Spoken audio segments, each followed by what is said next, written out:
सबसे पहले ना यहाँ कोई समुद्र था, ना यहाँ कोई पृथ्वी थी, ना यहाँ कोई आकाश था, ना यहाँ अग्नि थी, ना वायु। इन पांचों तत्वों में से इसमें कुछ भी नहीं था। जब यहाँ पृथ्वी नहीं होगी तो पानी नहीं होगा, और पानी पृथ्वी नहीं होगी तो अग्नि और वायु नहीं होगी, और आकाश नहीं होगा तो यहाँ पर वेद पुराण पुराण उपनिषद ऋषि मुनि साधु संत महात्मा सतयुग त्रेता द्वापर कलयुग कुछ नहीं होगा। जब यहाँ कुछ नहीं था तो ब्रह्मा विष्णु महादेव स्वर्ग वैकुंठ 14 भवन 14 तबक कुछ नहीं था। फिर इसके बाद न शक्ति थी, न माया थी, न निरंजन भगवान थे, न ब्रह्म थे, न पार ब्रह्म थे। कोई चीज यहाँ पर नहीं थी। तो अब आपको मालूम हो गया होगा कि न पाप था, न पुण्य था, न नरक था, न चौरासी थी, और न जन्म था, न मरण था। जब तुम थे ही नहीं, कुछ नहीं। रामायण को फिर पढ़ो, एक अनीय अनामा अग सच्चिदानंद प्रभु धामा। वो एक अनीय अनाम, वो पुरुष था, अलग था, पूर्ण था, सर्वशक्तिमान था, उलमकुल था, और सर्वमुख्तार मालिक जिसको कहते हैं, जिसको स्वामी कहते हैं, वही था। तो उन्होंने कहा एक अनीय अनामा अग सच्चिदानंद प्रभु धामा।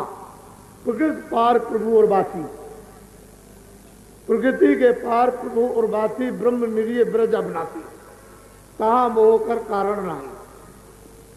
और कहते हैं ऐसे सूर्यों का वहां प्रकाश क्या करेगा।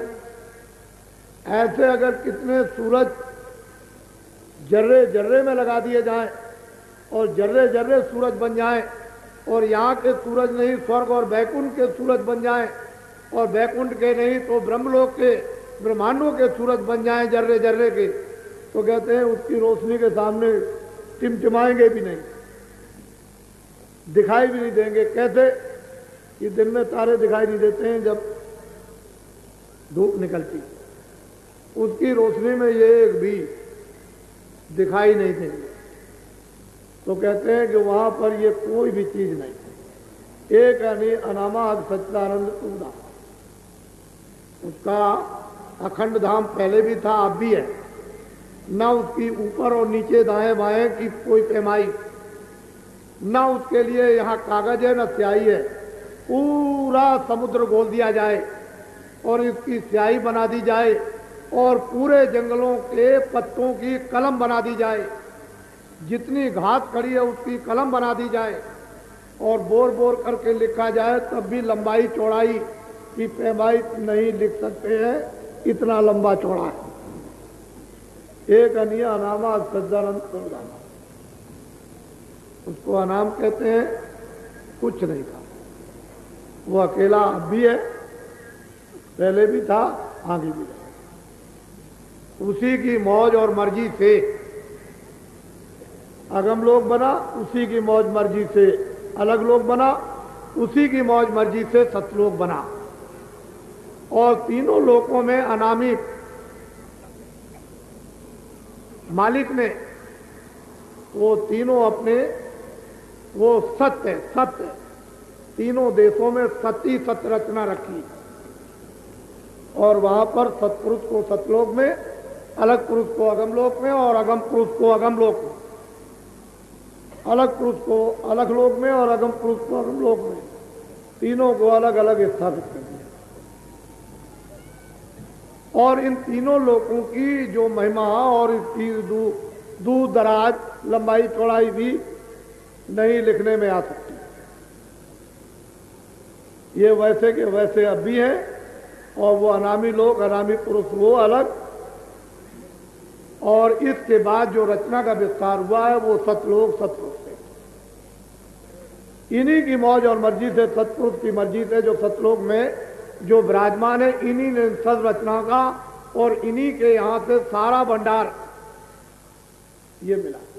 इन्हीं की आवाज से, इन्हीं के शब्द से, इन्हीं की धत्कार से, इन्हीं की साउंड से, इन्हीं की बोली से अखंडों अनंतों ब्रह्मांड, पार ब्रह्मांड और ब्रह्मांड, ये सब उसी की आवाज पर सब बने।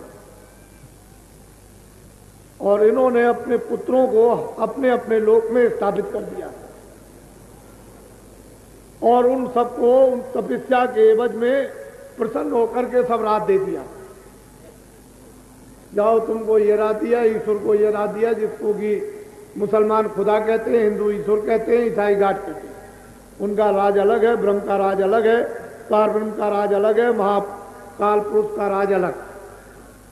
सतपुरुष ने इन सबको अलग अलग राज दे दिया और दे करके राज मतलब ये है कि प्रसन्न होकर, और इन लोगों ने जो भंडार अपने अपने लोक में प्राप्त किया, उस आत्माओं के भंडार को अपने अपने लोक में किस तरह से फंसा करके रखा है ये किसी को मालूम नहीं। जब ये भंडार खुशी में बख्शीश किया गया था तो ये वहां से विधान बन गया था कि संत साथ ही जाएंगे, ताकि ये जितनी भी जीवात्माएं जो जा रही हैं वो फंस न जाए, और अगर फंस भी जाएंगी तो इनके निकलने का रास्ता चाहिए। तो साथ ही साथ संतों को भी उतार दिया, और जब तक ये पृथ्वी का जर्रा जर्रा रहेगा संत यहाँ रहेंगे। वो पहले तो गुप्त थे, उनको कोई पहचान नहीं सकता था, लेकिन बराबर यहाँ की और अंदर की सब संभाल करते थे, और उन्हें कोई पहचान भी नहीं। अब भी है गुप्त, अब भी है, लेकिन जब तक उसकी मौज और मर्जी हुई कि जीवों का जायरा प्रत्यक्ष में लाभ होना चाहिए और मार्ग मिलना चाहिए, वहाँ के सभी मार्ग डूब गए, रूंध गए, और लोग उन मार्गों को खो बैठे, और युग का परिवर्तन होने से कमजोरियां आ गई मन पर, बुद्धि पर, चित्त पर। तो ऐसा रास्ता हो जिससे कि जीव यहाँ से छुटकारा पाए, तो प्रगट संतों को भेजा। गुप्त तो रहेंगे ही, उनको तो कोई नहीं पहचान सकता है सिवाय आने जाने वाले जो संत हैं, वो उनको जानते हैं, वो उनको जानते हैं, लेकिन जो प्रगट संत होंगे वो गुप्त संत का समाचार नहीं देंगे। अगर ये कहा जाएगा कि वो बताएंगे नहीं, जानते तो हैं कि ये है, लेकिन वो कुछ कहेंगे नहीं। ये उनको आदेश है कि गुप्त संतों का परिचय बिल्कुल नहीं, वो गुप्त ही रहेंगे, और प्रगट जो काम करेंगे वो प्रगट हो जाएंगे, वो लोगों के बीच में आ जाएंगे। तो ये संत धार, ये जब से जीवों का भंडार काल भगवान को, ब्रह्म को और पार ब्रह्म को और महाकाल पुरुष को दिया है, तब से सतपुरुष ने ये धार बराबर जारी रखी, और अभी है, आगे भी रहेगी। अब ये वही लोग जान सकेंगे जो साधक, साधकी जानते हैं, साध जानते हैं, संत जानते हैं। साधों का दर्जा संतों के निकट ही लगभग होता है।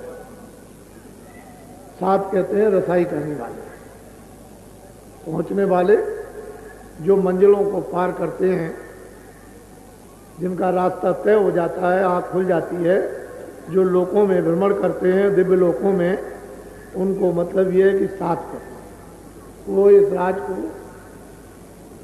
जानते हैं। संत तो है ही, लेकिन साधना करने वाले साथ जो पहुंच जाते हैं उनको भी मालूम है। कल मैं ये बता रहा था कि इसके अतिरिक्त अपने अपने मंडलावर्ती पुरुष अपने अपने नुमाइंदों को यहां रखते हैं। ये ऐसा स्थान मृतलोक है कि यहां उनको अपने अपने नुमाइंदों को रखना है। यहाँ प्रतिनिधि जिसको कहते हैं, निरंजन भगवान के प्रतिनिधि हैं, ब्रह्म के प्रतिनिधि हैं, पार ब्रह्म के प्रतिनिधि हैं, महाकाल पुरुष के प्रतिनिधि, और फिर नीचे में ब्रह्मा विष्णु महादेव के प्रतिनिधि यहाँ पर मौजूद। तो वो प्रतिनिधि रहते हैं और वो ये बताते हैं कि आपकी भक्ति कौन कर रहा, आपकी भक्ति कौन कर रहा, आपको कौन मार रहा, आपको कौन मानता है, आपको कौन मानता है, नाम का कौन मानता है, वैसे ही कौन मानता है, धोखेधड़ी से कौन मानता है, ये सब बताते हैं। और कितनी संख्या अब हो गई कि मानती कि नहीं मानती है, कि सबका नाश हो गया, ये सब वहाँ अपने अपने मंडलों में, और वो अपने अपने प्रतिनिधि उनको बताते हैं, खबर देते रहते हैं, लेकिन किसी को क्या मालूम कि क्या होता है, और उनको उस प्रकार के कड़े आदेश होते हैं। तो ये मैं इसलिए बताना आपको चाहता था कि जब संतों का संकल्प रहता है तो ये कुछ नहीं कर पाते।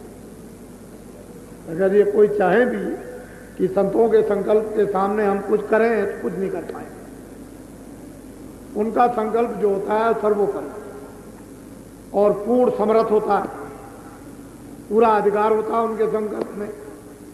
और नीचे के जितने भी लोग होते हैं उनके पूर्ण संकल्प नहीं होते, इसलिए वो पूरा काम नहीं होता। तो इस समय पर जो उनके प्रतिनिधि यहां पर रहते हैं उनकी भी बात मानने को तैयार नहीं, तो फिर क्या होगा? नाश हो जाएगा, अनर्थ हो जाएगा। और हो रहा, अनर्थ हो रहा। फिर जब वो प्रतिनिधि खबर देते हैं कि सृष्टि धर्म से विहीन हो गई, सत्य से विहीन हो गई, प्रेम से विहीन हो गई, पहचान से विहीन हो गई, तो फिर कोई एक विप्लवकारी, वो एक कारण बनाने वाली आत्मा भेज देते, तो कारण बनेगा, कार्य होगा। तो ये बड़े ऐसे राज हैं कि बिना दिव्य नेत्र ज्ञान चक्षु खुले हुए मालूम नहीं होंगे। और फिर बुद्धि के तो जो बुद्धि का ज्ञान है वो वही समझ में नहीं आता। आध्यात्मिक जो ज्ञान है वो तो समझ में कैसे आएगा? वो बहुत मुश्किल है। तो वो कुल्लम कुल मालिक है, शहंशाहों का भी जो शहंशाह, बादशाहों का भी जो बादशाह है, एक अनिया अवनामा सच्चिदानंद प्रभु धामा, वो तो कभी यहाँ न आया न कभी आएगा। तो पहले भी वही था, अब भी है और आगे भी रहेगा वही। अब जो उनके आएंगे यहाँ ले जाने वाली उनकी हस्तियाँ, उनकी शक्तियाँ, उनके प्रतिनिधि, वो दया करके, कृपा करके और समझा कर और तुमको सफाई करके और ये और सब मदद दे करके और फिर खड़ा करके ले जाए। तो कितनी मेहनत पड़ती है आपको मालूम? आप नहीं जानते कितनी मेहनत होती है। आप तो बाहर